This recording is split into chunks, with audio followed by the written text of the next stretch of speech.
Okay, so I did a previous recording of this, but it was like 20 minutes long, so I want to see if I can cut it a little bit shorter. This is the official, these are the unofficial rules for the current testing of the Tamen TCG card game. Um, I'm just going to do a quick rundown of all the rules in order to see if these rules are necessary for the testing to be successful. What I am trying to do is just reach the objective. And the objective is to attack your opponent directly with a creature that you have that is able to attack. And then the alternate win condition is a deck out. But in this game, you have two decks to draw from, so both decks have to be empty in order for a deck out to happen. Um, Deck construction is 40 to 60 cards. That is the legal deck, 40 to 60 cards, and all cards from your monsters, your gear, and events combined is a single deck, even though you split it up into three during the game. And you're only allowed to have 4 copies of a card with the same name within a single deck. And card anatomy and stuff, and that's all like what's on the card and whatnot. So that's not really something I need to cover right now. Board setup. I had previous videos where I show the board setup, and I'll show that later in like an official rulings video. But you got the main deck space, the gear deck space, the event deck space, the discard space, and then the stances on the field. The main deck is where you put the monsters. The gear deck is obviously where you put the gear. The events are where you put your event cards. The discard is where you put cards you're no longer using. And the stances are the spaces on the board where you put your creatures in order to activate the abilities that they use, depending on if it matches. Oof, really trying to cut it down here. Um, for game setup, decide which player goes first, and once you decide who goes first, then you're going to select cards equal to the size count of 5, and place them in the stances of your choice face down. So in this game, to summon a creature, you have to have available spaces equal to the number on the top right of the card. So let's say you want to start with a creature that's like size 3 and another one that's size 2. That's 5. And then you mix and match that combination any way you want to, so long as it equals 5 and it does not exceed 5. And you can play less than 5 if you want. Um, Shuffle your main deck, your gear deck, and your event decks, and then place them into their proper spaces. And then each player draws the remaining hand. So if you played 2 creatures face down on the board, then you're going to draw 3 cards. If you played 1 creature face down on the board, you're going to draw 4 cards, and etc. etc. For and then you're going to start from, and then you're going to do the regular thing where the first player does not attack, but he can still set up and activate abilities and all that stuff, but he just cannot attack with those monsters. Um, for phases, you've got the draw phase, the set phase, the strike phase, and the end phase. And each phase, both players will take turns in those phases. So one player will draw cards from the main and gear decks, and then another player will draw cards from the main and gear decks, and then that's how it goes all the way down. So each phase is basically a turn.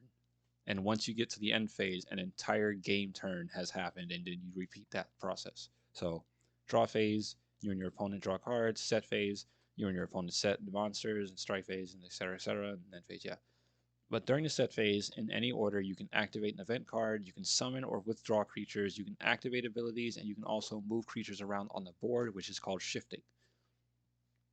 Uh, Shifting pretty much prevents you from putting creatures back into the roster and having their stats reset, so you can keep them on the field and keep building up on them, or keep your opponents or keep wearing down your opponent's creatures.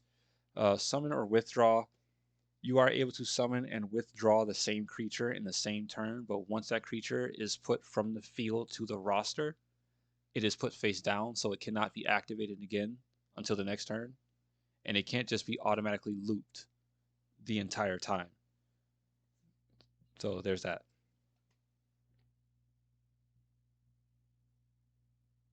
During the strike phase, you're able to activate abilities and you're able to attack.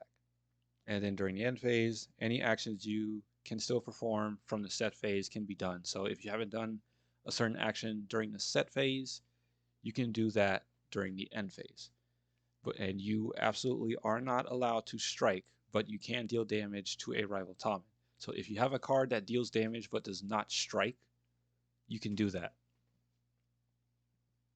And that's just so there's no shenanigans of like, that's just so there's no shenanigans. Let's just put it at that. Next up is gear types and rulings. You've got 3 different gear types: generic, equip, and trigger. Generic gear is basically your everyday item that you just play and then discard during the same turn, the same phase, etc., etc. It's a single-use gear. Um, you can play multiple on a single Tamen. Um, you can play as many as you want that are in your hand. Uh, they can be used during a chain. So like once like your opponent does something, you can respond by playing that card, and then the chain will start going, and etc. etc. They can be used during any phase except the draw phase. So you can't just draw a card and play it. You have to draw that card, wait for the next phase, and then play it. And that's during the set phase, the strike phase, and the end phase. You cannot equal. Oh, that's. Oh wait, where am I? And can be used with other gear types. So there's that. They can be used with equips, and they can be used with triggers. Equips are gear that pair with Atomic on field. We all pretty much know what equip cards do. Atomic can only be equipped with 1 gear, and if a second gear is equipped to the Tamen, the previous gear is discarded. So Atomic absolutely cannot hold 2 equips at one time.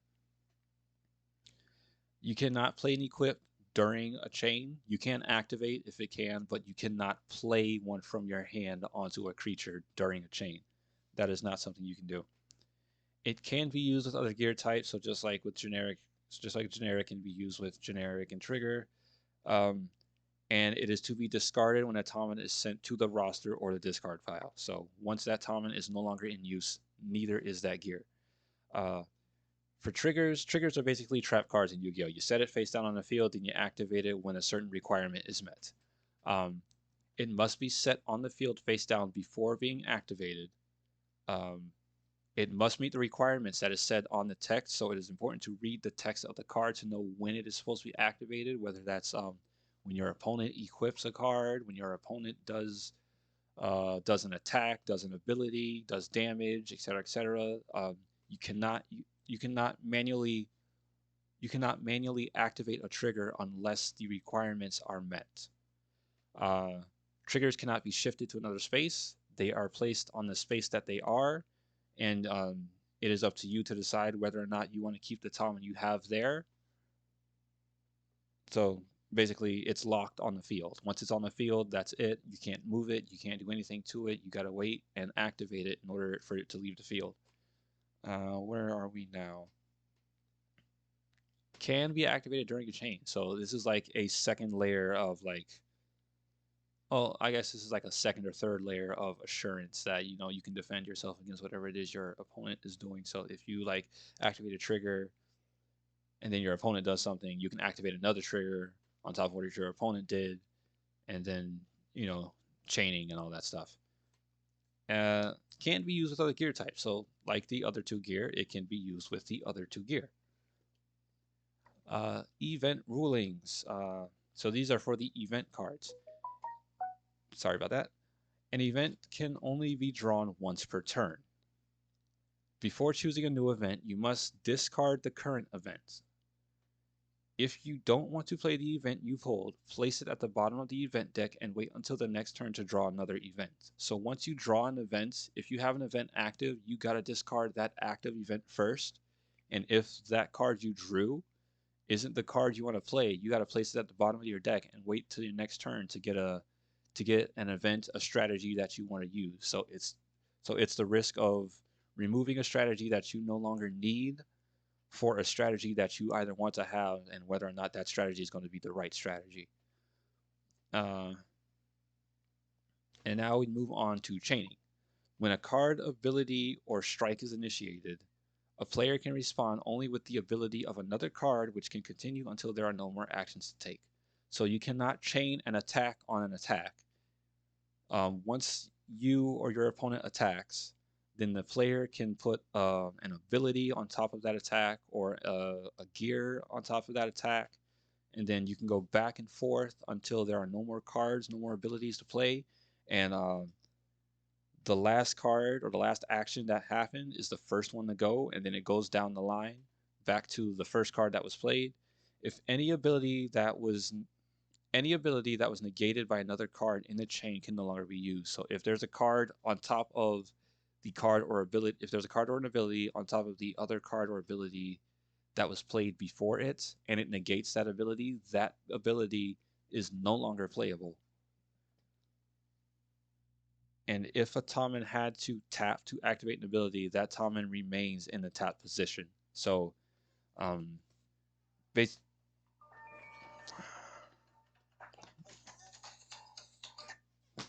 Jesus, sorry about that. If a Tamen had attacked, yeah. So basically, creatures have to do a certain action in order for an ability to happen. And if your opponent waits for you to do that action and then stops you from doing the ability that happens after that action, they can do that, and that will cause you to no longer have a creature that can be usable for that turn. It's like a good way to like trip up your opponent. They think they got the thing going, and you come in, you do something, and you stop that creature from doing anything, or they'll have to waste resources and materials in order to assure that that creature does what it's supposed to do. So yeah, there's that. Uh, and I just explained that, but some abilities have multiple steps. The first step must be activated for the next step to be used. So like I said before, um, in order for your Tama to use the ability that it has to use, it has to meet the initial requirement of the first step, and then moves on to the second step, and then the third step, and etc. etc. It cannot be skipped. Um, I almost cut this in half, but yeah, that's a quick rundown of the rulings for the current testing format of Tamen TCG. I'll have to see how this works once we actually get the testing going and the objective. The only thing I'm trying to reach is the objective. That is it. So if there's something that goes wrong, if there's something that like doesn't quite, you know, fit fluidly, as long as the objective is met, that is all I care about at the moment. I can always just make more cards and other sets that kind of correct what's happening. But if it's too big of a problem, I will change the rule, obviously. But still, I just need to figure out if I can get to the objective. And if I can do that, then I have a game to play and a game to sell. So, with that said, thanks for listening. Thanks for watching. And I will see you in the next one where hopefully the next video is like an official rulings or something that has to do with the card game.